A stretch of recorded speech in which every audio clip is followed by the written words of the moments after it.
The romantic trip of these two teenagers, Ofir Engel and his friend Yuval Sharabi, to Belgrade in time for Christmas season to see his favorite basketball team, Hapoel Jerusalem, is accompanied with immense distress. 18-year-old Ofir was released from Gaza 2 weeks ago, but Yuval's father and uncle remain in Hamas captivity. How does it feel to fly right now? Exciting. But weird a little, Yuval? A little. Because Dad is still there. Yes. We miss them so much. They're probably in the tunnel or in a house.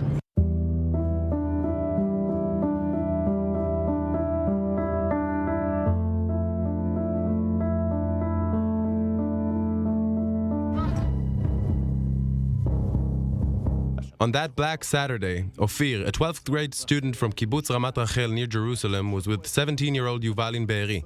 During the sirens, the two, together with Yuval's parents and two sisters, entered the safe room. It was 10 in the morning when the terrorists broke in. And what do you see? 3 terrorists enter with guns. 2 with guns, 1 with an RPG.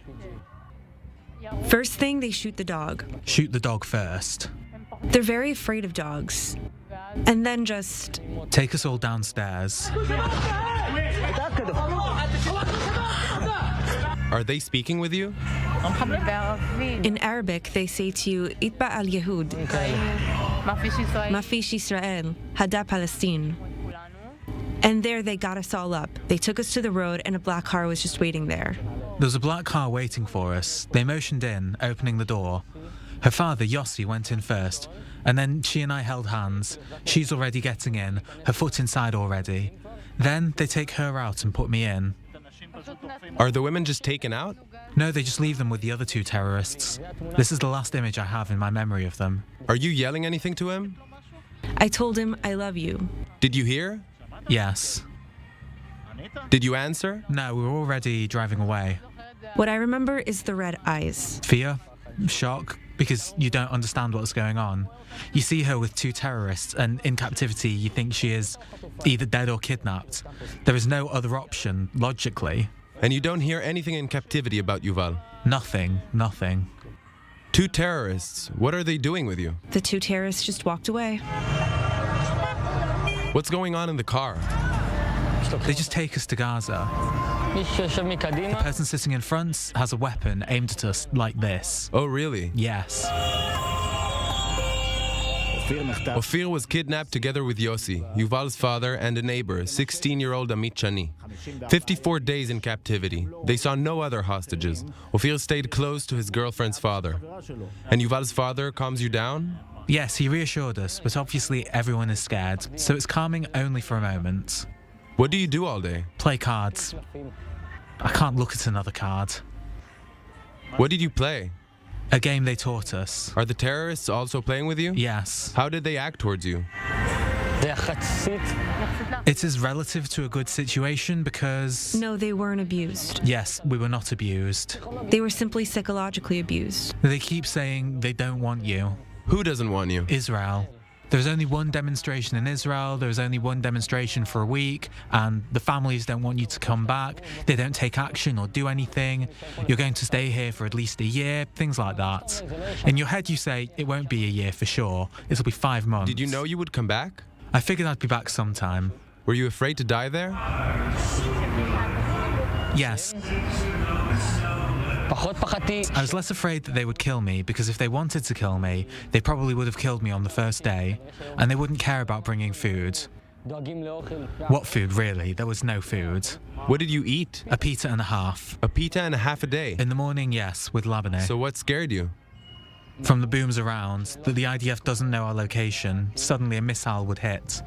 Fear of death, a house near us was bombed. It sounded like it hit ours.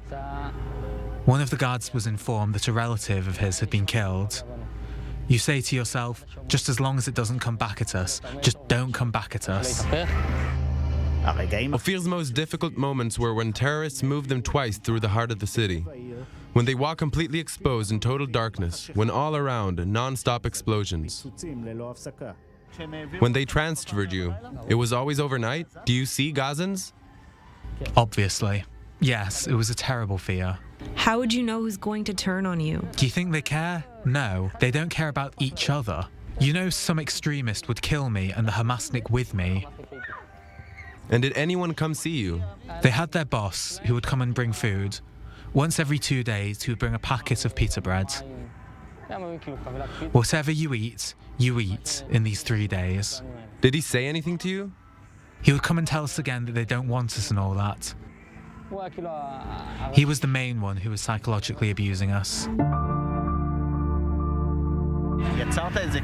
Did you make a connection with one of them that was more pleasant? The one who guarded us was a bit better. Didn't he say something like, death to the Jews? Yes, he did say that. They know nothing other than that.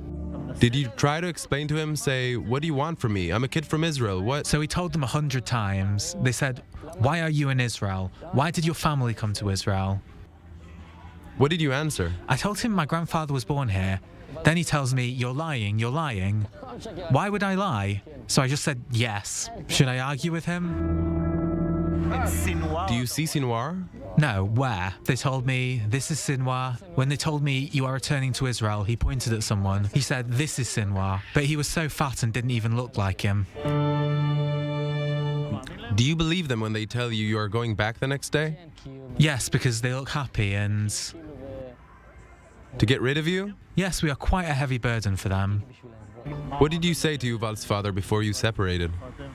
Nothing. We were separated in an instant. Oh, just like this? Yes, just like this.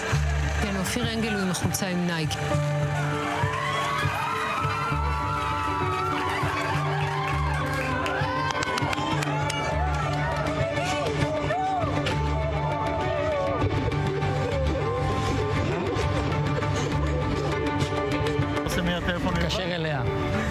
I call her and tell her, I'm fine, I'm alive, everything is good.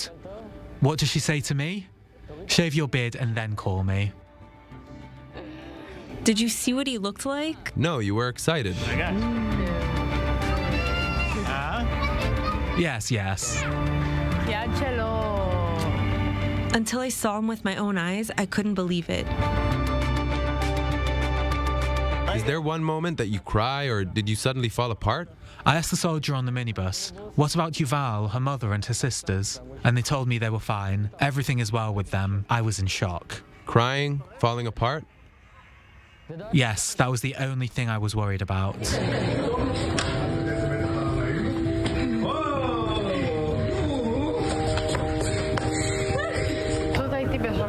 I was just shocked that he was there in front of me. I collapsed for a second. Did it surprise you that she suddenly fell to the floor? Yes, I think she was also a little shocked. Ofir, who played last year on the Hapoel Jerusalem youth basketball team, is a die-hard fan. The team flew him and his family this week for a match against PAOK Thessaloniki in the Champions League. So I had this picture for 2 months on my shirt, and he was in every square. And to see him come out of all the demonstrations and the pictures and it comes out to something real on the court, how do you say it? It's double happiness for us. Ofir was locked, trapped in Gaza for almost 2 months. I don't think any of us expected him to be here. I don't think his family expected. I don't think he expected. To see the smile on the faces of not only Ofir, but his family, and to the other families here with us as well. It moves me a lot. Ofir and Yuval's joy at Hapoel Jerusalem's victory at the game and the feeling of freedom in Belgrade is momentary. The photos of Yuval's father, Yossi, and his brother, Eli, in Gaza, never leave their mind.